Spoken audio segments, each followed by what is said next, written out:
Mercury is a highly toxic global pollutant. It's global in that not only is it affecting many countries, but it can be transported long distances in the atmosphere. So the mercury pollution from one country could have actually been produced in another country, perhaps even transported across an ocean. Mercury pollution persists in the environment and it undergoes biomagnification, as I'll describe presently, which would then affect both humans and bald eagles to a greater degree than most organisms. Mercury is released in the atmosphere through some natural processes, such as wildfires and volcanic eruptions, but it's produced by humans as we burn coal. And in the United States, this is the source for about half of our mercury pollution. Also, a few other human sources such as cement production and the chloralkali production, which results in the chlorine and sodium hydroxide, which we use for so many chemical and industrial uses. Mercury in and of itself is not as dangerous as what happens when bacteria encounter mercury in the environment and convert it to methyl mercury. That's a mercury atom with a CH3, a methyl group attached to it. This is more readily taken up by biological systems and retained in tissues.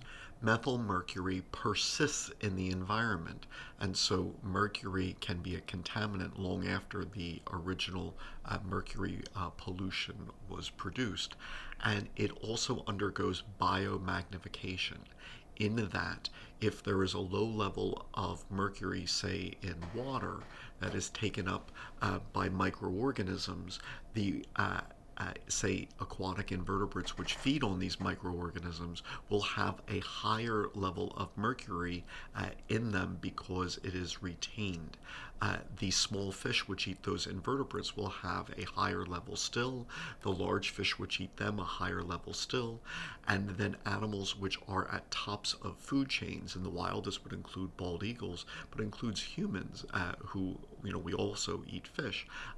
We would then be at an elevated risk because this pollutant becomes more and more concentrated in the tissues of organisms higher on the food chains.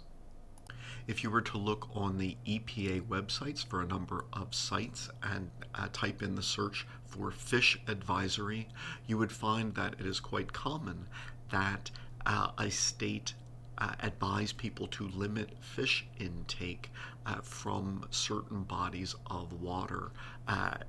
Sometimes all of the fish from that body of water, sometimes specific species, because of mercury pollution and other types of pollution. In humans, this is especially a risk for pregnant women and children because of the effects that it can have on the nervous system. Obviously, the bald eagles, which are potentially feeding on the same fish, also are at risk. In birds, mercury pollution can impair the nervous system function, decrease reproductive success, and do other negative aspects such as damaging the kidneys and the heart. The risk to eagles vary because different fish may have different levels of mercury in them. Large predatory fish are more likely to have higher mercury levels. Freshwater environments are more at risk than coastal ones because of how easy it is to accumulate methyl mercury in freshwater systems. Bald eagles will accumulate mercury with increased age. Inland territories are at more risk than coastal ones, and then some regions of the country, some habitats, and some fish species which in a certain habitat a bald eagle may consume more of. These all contribute to varying levels of risk of mercury pollution in bald eagles.